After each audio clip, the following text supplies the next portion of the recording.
Assalamualaikum warahmatullahi ta'ala wabarakatuh. Bismillahirrahmanirrahim. Alhamdulillahi rabbil alamin. Wassalatu wassalamu ala sayyidina Muhammadin wa ala alihi wa sahbihi wa man tabi'ahum ila yaumiddin. Amma ba'du. Yang saya hormati pengasuh Pondok Pesantren Al-Muhajirun Kiai Haji Muhammad Ismail Amin Al-Khalili, juga Kiai Haji Ibrahim Amin Al-Khalili. Yang saya hormati Rois Syuriah NWJNU Kecamatan Geger. Perlu diketahui beliau adalah orang tua saya sendiri, mertua.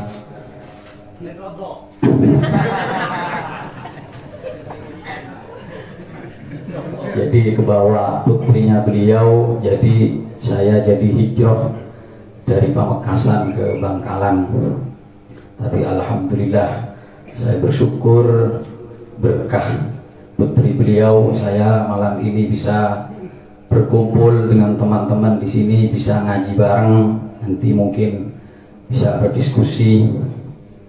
Juga yang saya hormati Ketua Tanfidiyah NWJNU Kecamatan Geger Kiai Abdul Mujib Hasan.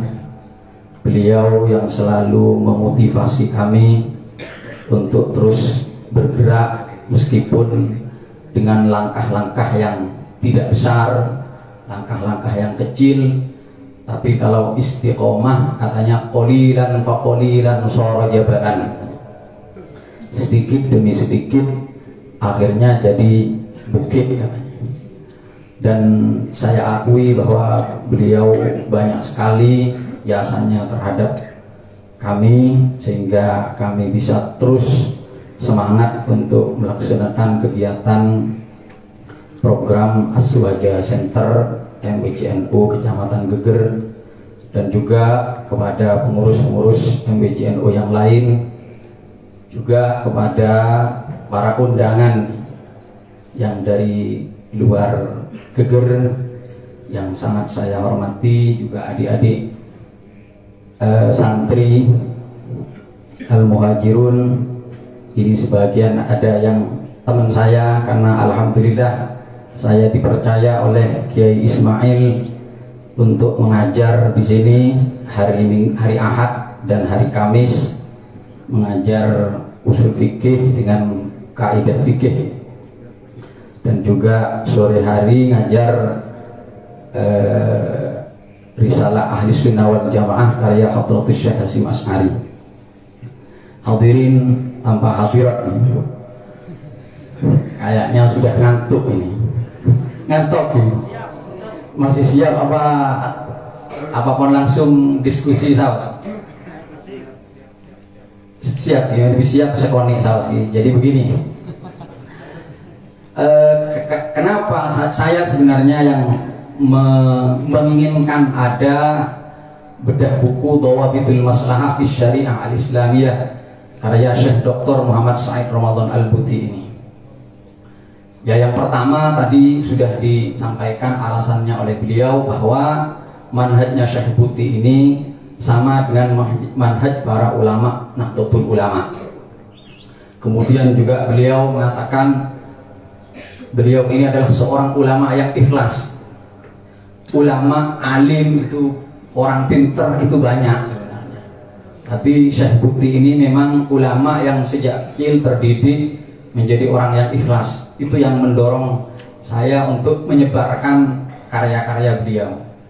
Kemudian yang ketiga, ini yang mungkin belum beliau sampaikan, bahwa kitab Dhawabitul Maslahah ini memiliki kisah yang baik dan menarik. Karena kata cucunya, ketika beliau mau menyelesaikan ini, sebenarnya waktunya itu sudah sempit sekali. Menurut akal manusia, tidak mungkin Syekh Buti bisa menyelesaikan Dhawabitul Maslahah dalam waktu yang sempit itu. Sehingga gara-gara itu beliau susah. Ini bagaimana waktu sudah dekat harus diselesaikan, padahal masih banyak yang harus beliau tulis. Akhirnya di malam hari beliau tidur, kemudian dalam tidurnya dirawi Rasulullah SAW. Dan Rasulullah menata kertas-kertasnya yang dibuat menulis oleh Syekh Ramadan Al-Buti. Nah, setelah bangun dari itu, kata Syekh Ramadan Al-Buti, entah oleh Allah Subhanahu wa Ta'ala diberi keberkahan waktu, sehingga yang menurut akal tidak mungkin selesai, ternyata Dawabitul Maslahah disertasi beliau ini bisa selesai sesuai waktu yang ditentukan. Dan lebih dari itu, seperti tadi beliau sampaikan, kitab ini mendapat nilai mumtaz ma'amar tabatis syaraf ula, dan juga diinstruksikan untuk diterbitkan dan disebarkan ke berbagai universitas-universitas yang lain. Bahkan pengujinya mengatakan, tampaknya kamu ini punya orang tua yang selalu mendoakan kamu. Setiap ada pertanyaan-pertanyaan rumit dari pengujinya, selalu bisa dijawab oleh Syekh Muhammad Said Ramadan Al-Buti. Maka ini kitab ini mungkin beda dengan kitab-kitab kontemporer yang lain. Jadi ini meskipun karya ulama kontemporer, tetapi memiliki sejarah seperti karya-karya ulama dulu. Kalau karya-karya ulama dulu itu kan misalnya Jurmiyah, itu kan katanya ketika sudah selesai maka beliau ke laut, kemudian ya Allah, kalau saya menulis kitab ini dengan ikhlas maka tidak akan basah. Tapi kalau tidak, biarlah kitab ini lenyap, hilang, tenggelam ke dalam lautan. Kan begitu kalau sejarah ulama-ulama dulu. Nah, kitab ini juga ditulis ulama kontemporer tetapi memiliki nilai sejarah yang sama seperti karya-karya ulama dulu. Ini yang membuat saya begitu bersemangat untuk ikut menyebarkan karya-karya beliau. Kemudian ini juga yang membuat saya begitu tertarik untuk mengadakan acara ini, yaitu sekarang itu seperti disampaikan oleh beliau Kiai Ibrahim Amin, bahwa banyak sekarang ini pendaku-pendaku ijtihad. Yang pendaku-pendaku ijtihad ini orang-orang pinter. Jadi jangan dikira kemudian mereka hanya mendaku ijtihad. Mereka ini tetap menampilkan dalil-dalil, baik dalil-dalil dari Al-Quran, hadis, ataupun dari apa yang dilakukan fatwa-fatwa ulama. Misalnya mereka mengatakan, seperti tadi disampaikan oleh Kiai Asrar, bahwa Nabi Muhammad SAW itu mendorong kita untuk berijtihad. Bahkan tidak hanya mendorong untuk berijtihad, ketika mendengar Mu'ad bin Jabal itu akan berijtihad, Nabi menepuk, yang menunjukkan bahwa Nabi itu sangat mendorong sekali terhadap kegiatan ijtihad ini. Kalau demikian, mengapa kok dilarang-larang? Wong Nabi mengatakan, idza ijtahadal hakim fa asaba falahu ajran wa idza ijtahada fa akhta falahu ajrun wahid. Kalau berijtihad benar dapat 2, kalau salah itu 1. Kenapa kok dilarang? Kata mereka. Tetapi kita jawab bahwa di samping Nabi mengatakan seperti itu, Nabi juga mengatakan al-qudatu thalathatun isnani fil nar wa wahidatun fil jannah. Pemutus hukum itu ada 2. 2-nya di neraka, 1-nya di surga. 2 di neraka itu siapa? Orang yang tidak ahli tetapi berani memutuskan hukum. Atau orang yang ahli tetapi memutuskan hukum tidak sesuai dengan ilmunya. Dari hadis ini berarti dapat difahami bahwa idza ijtahadal hakim fa asaba falahu ajran itu hanya diperuntukkan bagi orang-orang yang memenuhi kriteria sebagai mujtahid. Maka kalau ada yang pakai kaidah ini, dia mendaku sebagai mujtahid pakai Hadis ini ya kita jawab dengan hadis al-qudatu thalathatun isnani finnar wa wahidatun fil jannah. Juga dijawab lagi dengan ajraukum 'alal fatwa ajraukum 'alan nar. Juga bisa dijawab dengan innallaha la yaqbidul ilma intiza'an yantazi'uhu minal ibad walakinnallaha yaqbidul ilma biqabdil ulama hatta idza lam yabqa 'alimun ittakhadhan nasu ru'usan juhalan fasu'ilu fa'aftau bighairi ilmin fadallu wa adallu.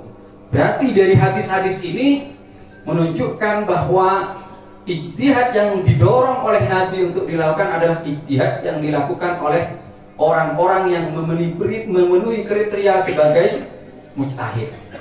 Nah, kemudian para pendaku ijtihad ini ketika mereka berijtihad juga berdasar kepada fatwa-fatwa ulama-ulama dulu. Menurut mereka, Sayyidina Umar seperti disampaikan oleh beliau tadi, itu fatwa-fatwanya banyak yang menyimpang dari teks-teks syariat. Tadi disampaikan diantaranya adalah Sayyidina Umar menghentikan pemberian zakat kepada mu'allafati qulubuhum. Kemudian juga Sayyidina Umar tidak menghukum potong tangan kepada pencuri. Kemudian juga Sayyidina Umar memutuskan tolak yang diucapkan satu kali, 3 tolak itu katalatan. Itu kata Sayyidina Umar jatuh 3. Padahal sebelumnya masa Nabi, masa Abu Bakar itu tolak 3, itu jatuh 1. Kata mereka. Nah, ini menunjukkan bahwa taqdimul maslahah 'alan nas itu sejak dulu, sejak masa Sayyidina Umar, kata mereka. Maka dari sinilah Syekh Muhammad Said Ramadan Al-Buti itu menulis kitab Dawabitul Maslahah fi Syariah Al-Islamiyah untuk meluruskan klaim-klaim mereka, bahkan tuduhan-tuduhan mereka terhadap fatwa-fatwa Sayyidina Umar. Bahwa fatwa-fatwa Sayyidina Umar itu kalau kita faham terhadap usul fikih, faham terhadap kaidah penafsiran teks, maka justru menunjukkan kuatnya Sayyidina Umar berpegang teguh kepada Al-Quran dan Al-Hadis. Itu kata Syekh Wahbah Az-Zuhaili.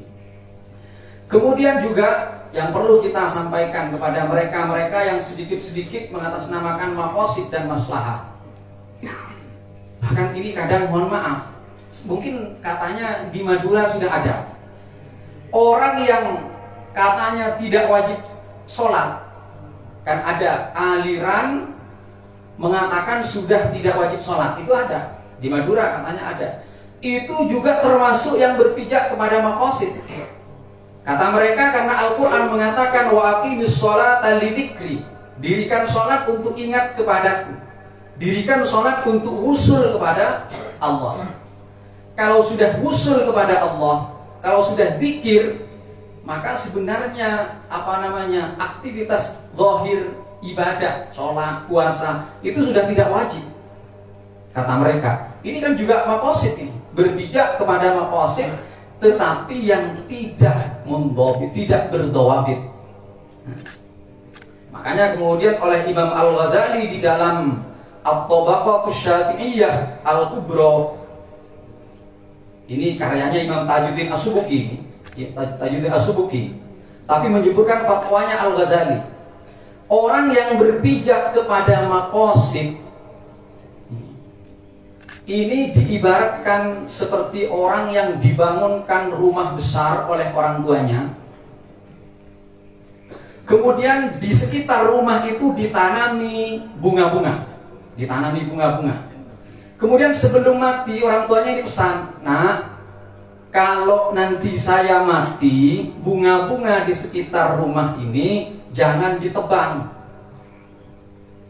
Kemudian orang tuanya mati. Setelah mati, anaknya ini nanam bunga-bunga lain di sekitar rumah ini yang lebih bagus, yang lebih harum, yang lebih indah. Kemudian dia mulai berpikir, ayah dulu wasiat agar bunga-bunga ini tidak ditebang karena bunga ini indah, karena bunga ini harum. Sekarang sudah ada bunga yang baru, yang lebih indah dan lebih harum. Berarti kalau demikian, meskipun ditebang ini sudah boleh, karena sudah ada yang baru, yang lebih indah dan lebih harum, kata dia. Akhirnya berpijak kepada pikirannya ini, karena memahami bahwa makosid dari orang tuanya adalah karena bunga itu indah dan harum, ditebanglah bunga-bunga itu. Setelah ditebang, dari bawah bunga-bunga itu kemudian keluar ular besar yang hampir saja membunuh dia. Barulah dia sadar, oh berarti di samping makosid orang tua saya adalah karena bunga-bunga ini indah dan harum, itu ada makosid lain yang tidak saya tangkap ketika itu, yaitu bahwa di bawah bunga-bunga ini dapat menghalangi ular-ular keluar dari dalam lubangnya. Nah, begitu juga nas-nas syariat. Kalau kita misalnya as-salat, maqasid salat apa? Maqasid salat adalah untuk zikir kepada Allah, untuk ingat kepada Allah, untuk usul kepada Allah. Nah, kemudian berpijak kepada ini, berarti kalau ini tujuannya, maka kalau ini sudah dicapai wasail, sudah tidak diperlukan. Nah, tidak bisa, kata Imam Ghazali. Bisa jadi ada maqasid lain yang tidak mampu kita tangkap. Misalnya di kalangan sebagian tokoh mengenai iddah misalnya. Iddah itu maqasidnya apa? Bara'atir rahim. Adalah untuk mengetahui bebasnya rahim. Apakah hamil atau tidak? Makanya harus iddah. Di era kecanggihan teknologi seperti sekarang sudah diketahui rahim itu sudah bara'ah apa tidak. Kalau demikian masih ada iddah atau tidak? Sebagaimana sudah tidak perlu. Nah, maka mestinya harus seperti didakwakan Imam Ghazali. Jangan-jangan apa yang kamu anggap sebagai maqasid itu sesungguhnya bukan maqasid, atau apa yang kamu anggap sebagai maqasid itu hanya itu saja, tapi pada kenyataannya ada maqasid lain. Jangan-jangan seperti itu. Nah, makanya maqasid ini abstrak, maslahah itu abstrak. Karena abstrak inilah kemudian orang yang berpijak kepada maslahah dan maqasid itu bisa jadi orang liberal, bisa jadi orang radikal. Nah, dari sinilah maka ulama-ulama termasuk Syekh Ramadan Al-Buti mengatakan maslahah ini perlu diberi dawabitul maslahah. Nah, maka ditulislah kitab Dawabitul Maslahah fi Syariah Al-Islamiyah. Nah, kitab Dawabitul Maslahah fi Syariah Al-Islamiyah ini pertama saya akan menjelaskan isinya, gambaran isinya secara ringkas. Pertama menjelaskan definisi, kemudian menjelaskan karakteristik maslahah dalam syariat Islam dan perbedaannya dengan maslahah dalam perspektif ilmu-ilmu yang lain. Misalnya ilmu akhlak wa ilmu qanun. Kemudian setelah itu, setelah ditamhid, beliau masuk ke bab selanjutnya mengenai dawabitul maslahah. Pertama beliau menjelaskan bahwa meskipun para ulama berbeda pendapat, di kelompok-kelompok aliran Islam, mazhab-mazhab Islam itu berbeda pendapat mengenai ilat asyariyah. Apakah ilat asyariyah itu mu'athirah ataukah mu'arrifah? Apakah ilat asyariyah itu berperan menetapkan hukum, berpengaruh terhadap wujudnya hukum, ataukah hanya sebagai tanda wujudnya hukum? Ini di aliran Islam berbeda pendapat. Kalau menurut Mu'tazilah, al-illah asyariyah mu'athiratun fil hukum. Jadi menurut Mu'tazilah, illah syariah itu berpengaruh terhadap wujudnya hukum. Kenapa? Karena menurut Mu'tazilah, al-husn wal qubuh dzatiyan. Baik dan buruk itu adalah substansial, bukan aksidental. Dzati, bukan aridi. Kalau baik dan buruk itu dzatiyani, maka Allah Subhanahu wa ta'ala menurut Mu'tazilah di dalam menetapkan hukum harus menyesuaikan dengan baik dan buruk yang sudah dzati itu. Jadi kalau sesuatu itu secara dzati sudah baik, berarti Allah harus menetapkan hukum wajib atau sunnah. Kalau sesuatu itu buruk, maka berarti Allah menurut Mu'tazilah harus menetapkan hukum haram atau makruh. Ini jelas bahwa al-illah asy-syar'iyyah mu'athirah kalau menurut Mu'tazilah. Tapi pendapat ini ditolak oleh kalangan Asy'ariyah, termasuk oleh Imam Al-Ghazali di dalam Al-Mustasfa. Silahkan, tidak mungkin saya jelaskan sekarang. Jelaskan, bisa dibaca penolakan Al-Ghazali terhadap pandangan Mu'tazilah yang mengatakan bahwa al-husn wal qubh dzatiyah. Menurut Asy'ariyah, hasan wal qubh itu adalah aridi, baik dan buruk itu aridi. Sehingga apa yang dianggap baik oleh syariat maka itu baik, dan apa yang dianggap buruk oleh syariat itu buruk. Tetapi kata Syekh Ramadan Al-Buti, meskipun aliran-aliran Islam, kelompok-kelompok Islam, ulama-ulama Islam berbeda pendapat mengenai status ilal asy'ariyah ini, tetapi mereka sepakat semuanya bahwa hukum-hukum Islam mengandung dan menjamin kemaslahatan bagi manusia. Termasuk kata Syekh Ramadan Al-Buti, zahiriyah. Zahiriyah itu kan penolak qiyas. Tetapi kata Syekh Ramadan Al-Buti, meskipun menolak qiyas, tidak bisa dikatakan zahiriyah itu tidak meyakini bahwa syariat Islam itu mengandung maslahat. Tidak. Mereka juga meyakini itu. Tetapi karena masalah itu abstrak, maka kata mereka tidak bisa dijadikan sebagai muara hukum. Jadi semuanya sepakat. Nah, meskipun demikian kata Syekh Ramadan Al-Buti di kitab ini, meskipun ulama sudah ijma bahwa syariat Islam itu mengandung kemaslahatan, tapi perlu dalil dari Al-Quran, hadis, dan juga dari kaidah-kaidah fikih. Pertama, beliau menampilkan dari Al-Quran, diantaranya misal ayat wa ma arsalnaka illa rahmatan lil alamin. Kata beliau, kalau Nabi Muhammad diutus untuk menjadi rahmah, maka mesti syariat yang dibawa oleh Nabi itu mengandung kemaslahatan bagi manusia. Karena kalau tidak mengandung kemaslahatan bukan rahmah namanya musibah, kata beliau. Tetapi Al-Quran sendiri mengatakan bahwa Nabi itu adalah rahmah bagi seluruh alam. Berarti syariat Islam itu lima sholihil ibad. Kemudian yang kedua, beliau mengatakan lagi dari Al-Quran, ya ayyuhalladzina amanu stajibu lillahi war rasuli idza da'akum lima yuhyikum. Wahai orang-orang yang beriman, penuhilah panggilan Allah kepada syariat yang menghidupkanmu.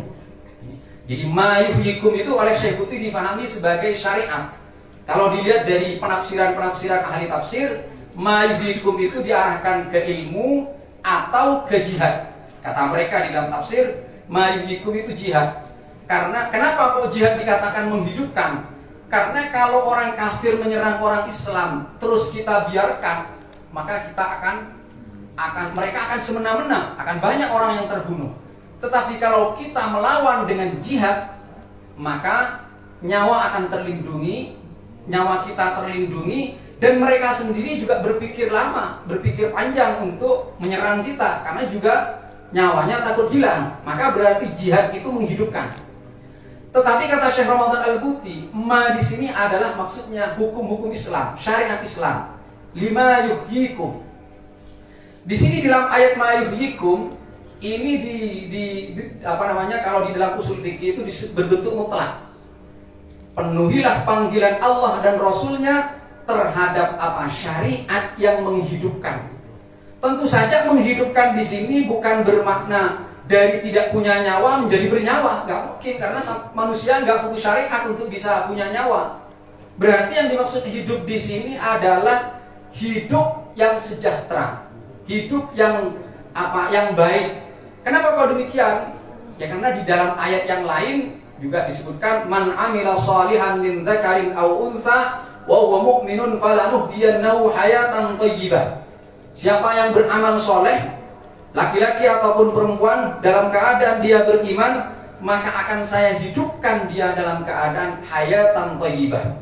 Kalau dikaji di usul fikih, idza warada nassan ahaduhuma mutlaqun wal akharu muqayyadun humilal mutlaq 'alal muqayyad. Ketika ada dua teks, satunya bentuk mutlak, satunya bentuk muqayyad, maka yang mutlak itu harus difahami sesuai yang muqayyad. Ayat yang pertama, lima yuhyikum mutlak. Tidak dikatakan hayat yang bagaimana, tidak dijelaskan. Tapi dalam ayat yang lain dikatakan falanuhyiyannahu hayatan thayyibah. Maka berarti ma yuhyikum itu adalah maksudnya lima yuhyikum ai hayatan thayyibah. Kalau ma itu syariat, berarti syariat Islam itu akan membawa kemaslahatan bagi manusia. Dan banyak yang lain dari Al-Qur'an yang disebut oleh Syekh tak mungkin saya sebutkan di sini. Dari hadis Nabi juga banyak la dharara wa la dirara dan banyak yang lain tidak perlu saya sebutkan. Kemudian juga dari kaidah-kaidah fikih. Kaidah-kaidah fikih itu kata beliau bukti bahwa syariat Islam itu adalah untuk kemaslahatan manusia adalah adanya pembagian dosa besar dan dosa kecil. Ini kalau diteliti kata Syekh Ramadan Al-Buti merujuk kepada Al-Imam Izzuddin Ibn Abdissalam di dalam Qawaidil Ahkam, ini semuanya berdasar kepada pertimbangan apakah mafsadatnya besar atau kecil.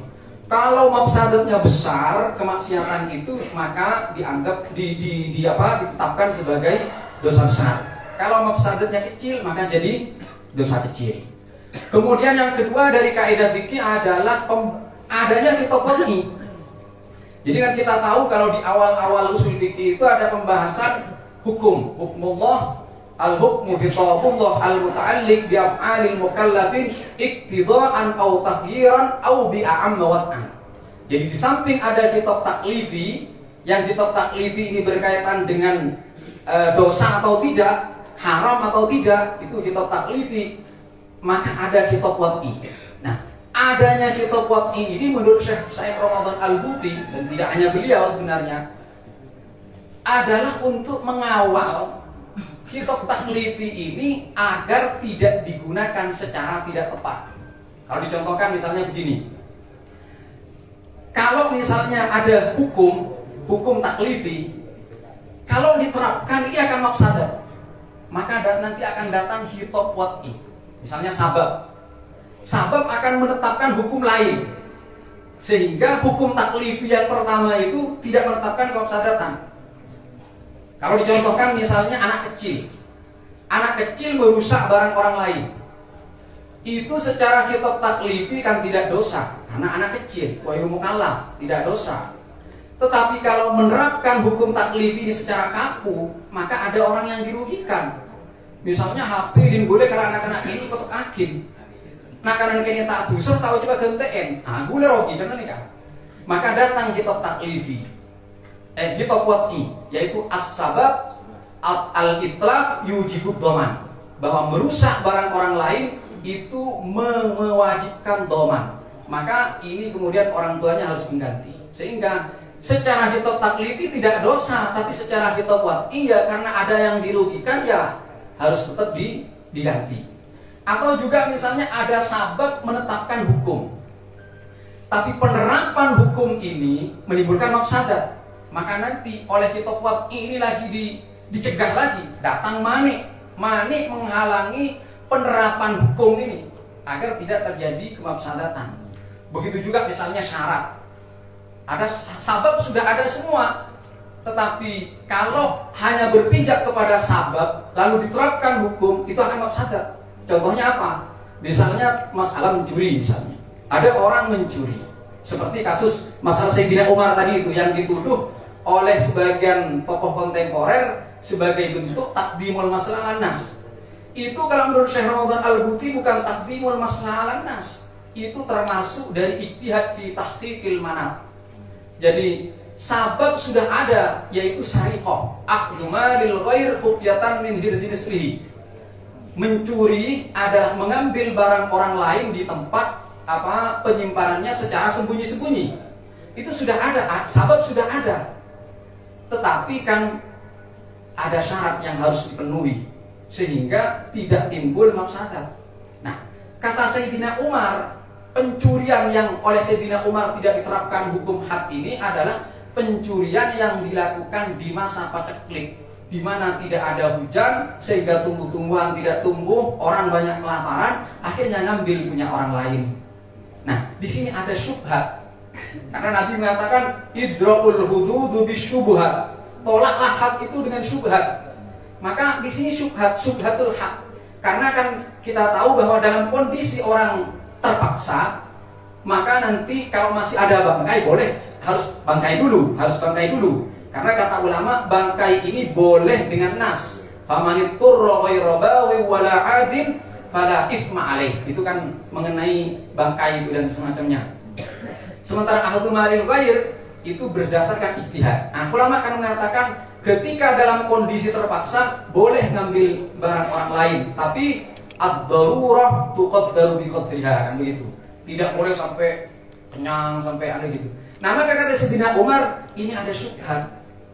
Barangkali orang itu mengambil karena sedang terpaksa dia, sehingga tidak diterapkan had. Nah, ini berarti bukan Sayyidina Umar itu takdimul nas alal mas takdimul masalah alal nas, tetapi ini adalah termasuk dari menggunakan semua nas-nas syariat. Nah, makanya kata Syekh Buti, kalau faham kepada ijtihad, kepada kaidah penafsiran teks, kepada usul fikih, kepada ijtihadnya Sayyidina Umar, tidak mungkin mengatakan Sayyidina Umar itu mengalahkan nas dengan maslahah.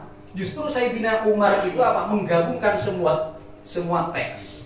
Jadi wasariqu tufaqtu aydihuma, kemudian idra'ul hudud bisyubhat, kemudian tek ini semuanya digabungkan, akhirnya tersimpulkan hukum seperti dikatakan oleh Sayyidina Umar itu.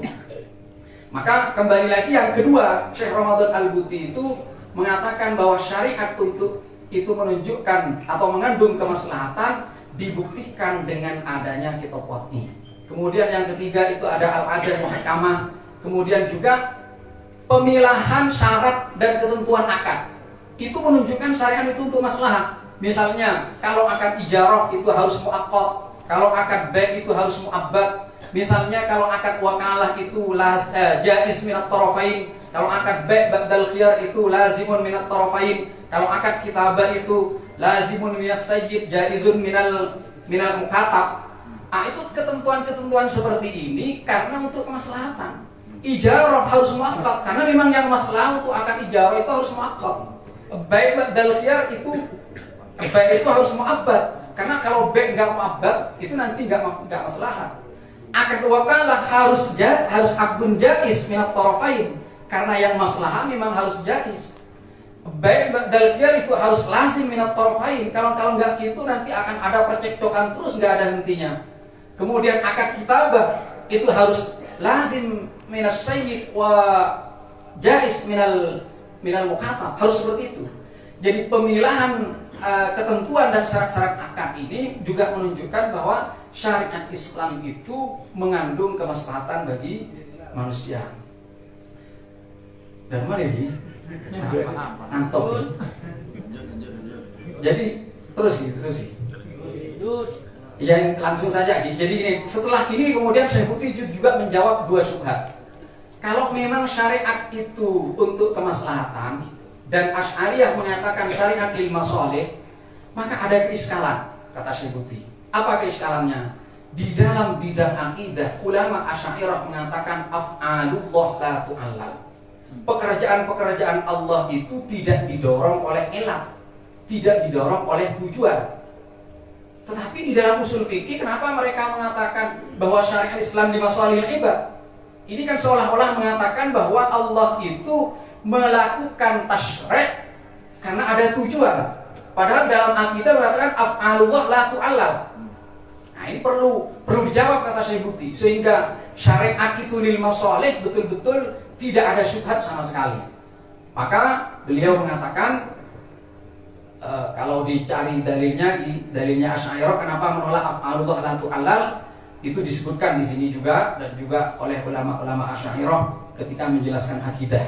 Karena kalau Allah mengerjakan sesuatu karena tujuan, katanya, itu berarti Allah tersempurnakan dengan tercapainya tujuan itu.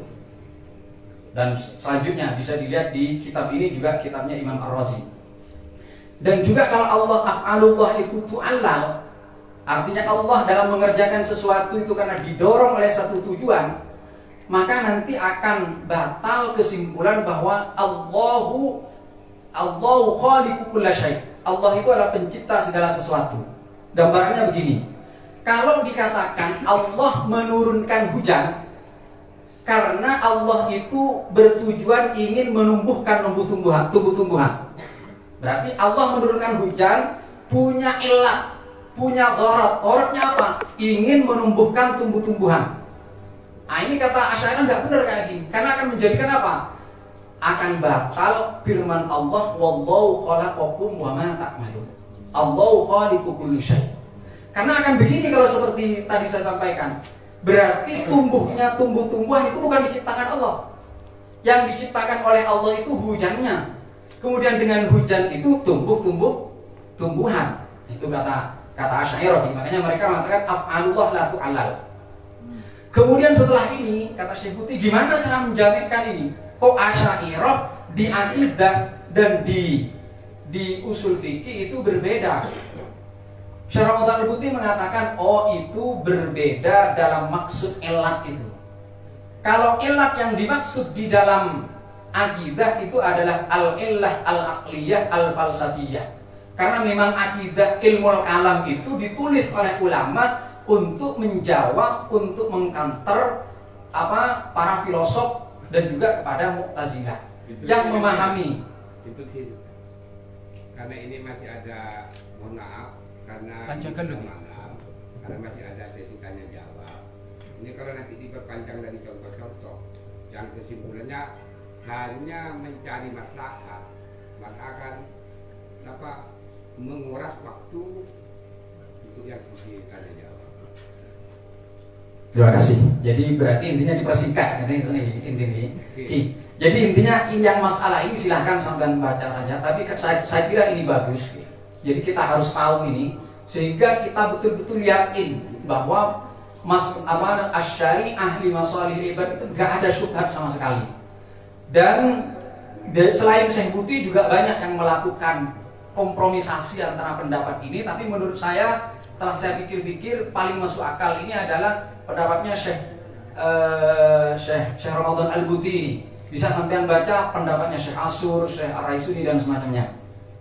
Kemudian juga syubhat yang kedua itu mengenai al-ajru ala qadri ta'ab. Itu sampean baca, kenapa itu kok menjadi syubhat? Nah itu bisa dibaca. Kemudian setelah itu masuk ke dawabitul maslahah. Kata Syekh Buti, syariat itu untuk maslahah dan tidak ada keraguan sama sekali ijma ulama dan sudah ada dalil-dalilnya dan syubhat-syubhat sudah dijawab. Yang pertama kata Syekh Buti untuk mengatakan bahwa syariat itu betul-betul diakui, maslahat itu betul-betul diakui oleh syariat, maka harus masuk dalam maqasidus syariat. Artinya kalau kita ingin tahu pekerjaan ini maslahat apa tidak, pertama kali yang harus kita lakukan adalah melihat apakah masuk dalam maqasidus syariat atau tidak. Maqasidus syariat itu hifdzud din, hifdzun nafas, hifdzul aql, hifdzul mal, hifdzun nasl. Dilihat dulu, ini ada hifdzul mal apa tidak? Hifdzun nafas apa tidak? Hifdzul aql apa tidak? Kalau masuk di dalam maqasidul khamsah ini, maka berarti ini disyariatkan. Misalnya kalau aturan lalu lintas misalnya, itu kan gak ada keterangan ulama dulu bikin aturan lalu lintas. Dipikir membuat aturan lalu lintas ini masuk dalam maqasidus syariah apa tidak? Oh masuk, karena itu hifdzun nafas biar tidak terjadi tabrakan misalnya. Berarti ini sudah maslahat. Tetapi setelah masuk dalam indirajah fi maqasidis syari', maka dilihat dulu bertentangan dengan Al-Qur'an apa tidak. Setelah kalau tidak bertentangan dengan hadis apa tidak, bertentangan dengan qiyas apa tidak. Ada sebagian ulama mengatakan bahwa bertentangan dengan qiyas ini tidak perlu, seperti Syekh Ar-Raisuni di dalam Nadhariyatul Maqasid. Tetapi menurut saya enggak, tetap yang benar, bukan saya fanatik kepada Syekh Ramadan Al-Buti. Tapi kan memang oleh ulama-ulama usul al-wasf al-munasib itu di darajatul wasf al-munasib itu ada munasib mu'athir, ada munasib mulaim, kemudian ada munasib mursal, ada munasib mulgha. Nah, munasib mu'athir yang paling tinggi. Nah, ini jelas karena sudah munasib ini diakui sebagai ilat oleh nas langsung. Kalau munasib mulaim itu tidak nas langsung, tetapi ada hukum ditetapkan sesuai dengan sifat ini. Dan di samping itu ada hukum-hukum lain, baik melalui jinsul ba'id, melalui jenis al-jinis fil jinis, ain fil jinis, jinis fil ain itu bisa dibaca di situ, mulaim namanya. Kemudian ada gharib. Gharib ini ada hukum oleh syariat ditetapkan sesuai sifat, tapi tidak didukung dengan yang tadi itu. Ada ketetapan hukum yang sama dengan ini dalam sisi jenis fil jenis atau ain fil ain atau jenis fil ain. Itu bisa dibaca, itu gharib. Setelah itu mursal. Nah, hukum yang ditetapkan dengan munasib mulaim ini kias, kata Syekh Buti, melalui kias nanti. Nah, di bawahnya ini adalah munasib mursal. Nah, berarti munasib mursal ini masalah mursalah, yaitu maslahat yang tidak ada ketetapan, tidak ada penjelasan nas, baik yang mengakui ataupun yang menolak, itu masalah mursalah. Nah, ini ada di yang ketiga untuk bisa dijadikan sebagai pijakan hukum. Kemudian yang terakhir munasib mulgha yang tidak diakui. Jadi menurut saya sudah tepat bahwa maslahah itu adalah tidak boleh bertentangan dengan kias. Makanya antara kias dengan maslahah itu adalah kata Syekh Buti nisbatnya adalah al-umum wal khusus mutlak. Kan ada al-umum khusus mutlak, ada al-umum khusus wajib, ada al-amhos, ada nisbat dengan kalimat, ada muradif, ada apa itu? Yaitu dijelaskan di kitab-kitab mantik juga, kadang mutawati dan semacamnya. Kemudian setelah itu harus tidak bertentangan dengan masalah, tidak mengabaikan masalah yang lebih urgent, yang lebih penting.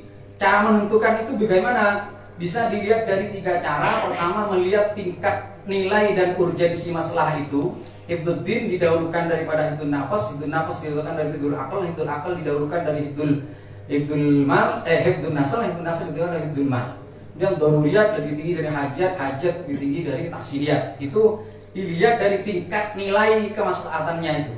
Kemudian ada tingkat cakupannya, masalah amah dengan masalah khosok. Kemudian ada tingkat dari kemungkinan terjadinya, masalah muhaqqaqah apa mauhumah. Itu ketika kita membandingkan antara masalah satu dengan masalah yang lain. Kemudian setelah ini sudah berarti harus untuk masuk dalam masalah itu diakui, harus masuk dalam maqasidus syariah, tidak dengan Al-Quran, hadis, ijma dan qiyas, dan tidak mengabaikan masalah yang lebih urgent.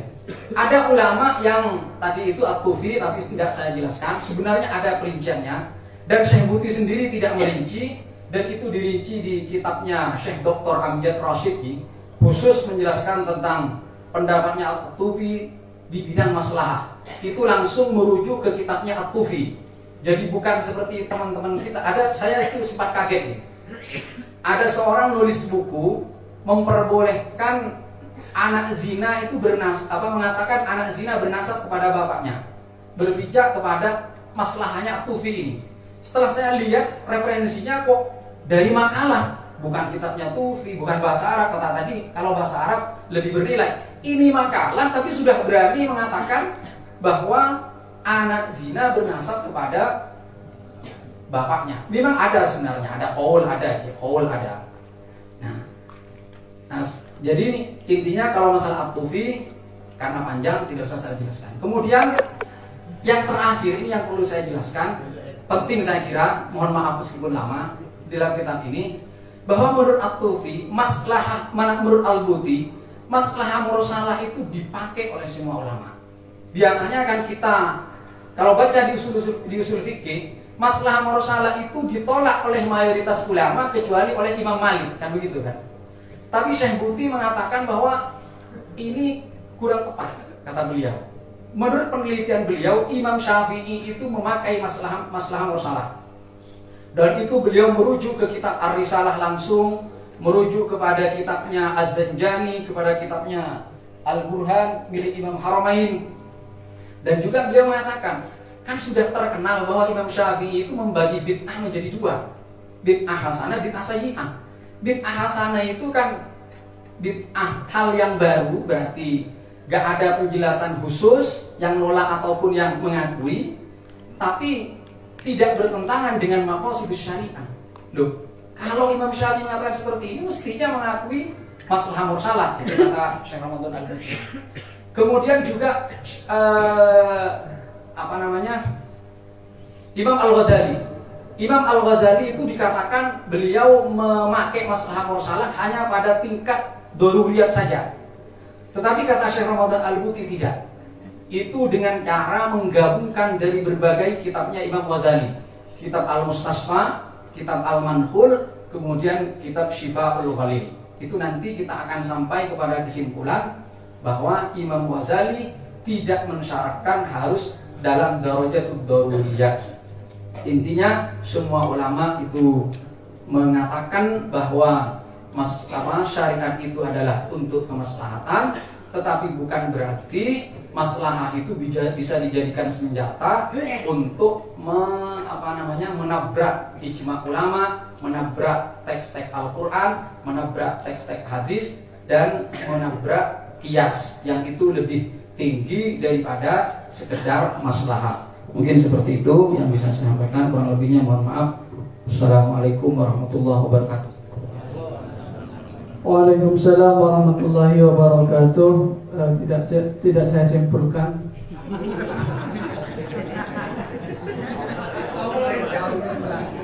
Tentang mungkin malam. Mesti bisa nyimpul lagi lebih datang. Untuk selanjutnya pun ngiring menabi pada pertanyaan telok timin. Dua lagi, situ. Oke, bisa. Jangan banyak-banyak malam. Oke, langsung pertanyaannya. Itu aja nyari deretan. Nama Resta. Foto.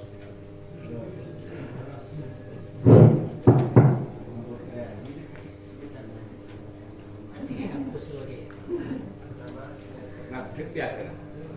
Jadi kan naktif. Malah nih kemudian sedikit. Betul. Tinggal mati lah. Assalamualaikum warahmatullahi wabarakatuh. Perkenalkan, nama saya Abdullah Sulaiman, berdomisili di Galis, Bangkalan, Madura, Jawa Timur. Dulu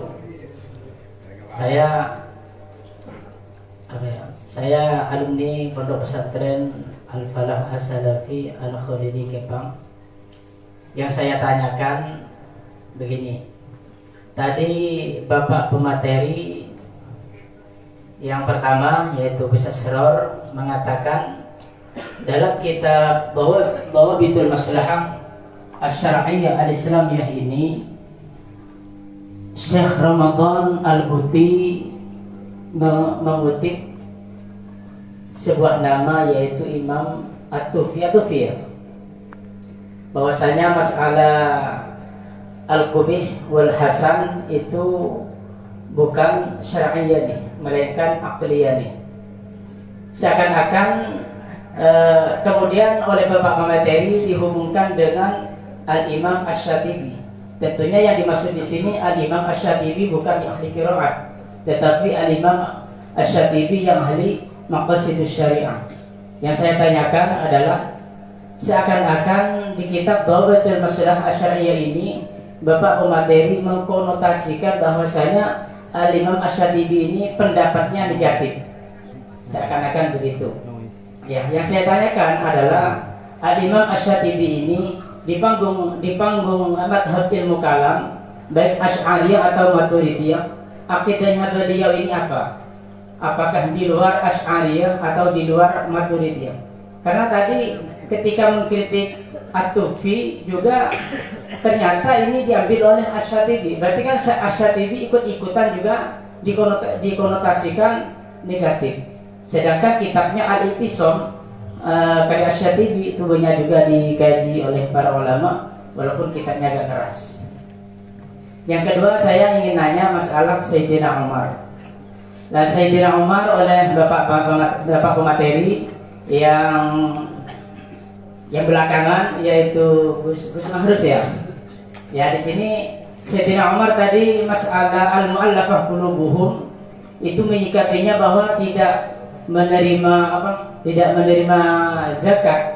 Itu kan oleh Sayyidina Umar alasan Sayyidina Umar kan al-insaniyah. Seperti karya Syekh Jufri Ali Al-Jufri dalam kitabnya Al-Insaniyah Qabla Tadayyun, berperi kemanusiaan sebelum berperi keagamaan. Ya, yang saya tanyakan tolong jelaskan alasan Sayyidina Umar ini secara syariah. Karena secara akliyah atau secara insani yang sudah jelas bahwasanya alasan Sayyidina Umar baik masalah tidak dipotongnya pencuri atau tidak diberi zakatnya mu'allafah qulubuhum kan alasannya al-insaniyah. Sekarang saya mohon Bapak pemateri menjelaskan alasan Sayyidina Umar dengan dalil syariah. Mungkin cukup begitu Bapak pemateri karena waktunya cukup malam. Wallahu muwaffiq ila aqwamit thoriq. Assalamualaikum warahmatullahi wabarakatuh. Waalaikumsalam warahmatullahi wabarakatuh. Iring seiring ke. Nabi maju ke depan ini.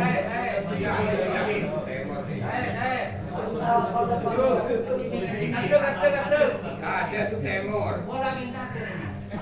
Yang ditanyakan dalam Dawabitul Mustalahah tidak segampang seperti yang dibahaskan oleh Bapak Pemateri tadi. Karena memang betul-betul tahu fikih dan juga harus tahu beda-beda fikih. Sebenarnya dalam hal ini dikasih aja.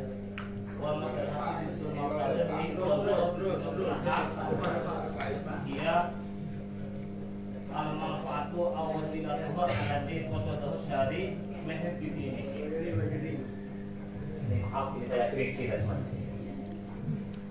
meheb di dinihim yang juga mengarah kepada meheb di dinihim tidak merusak kepada agama.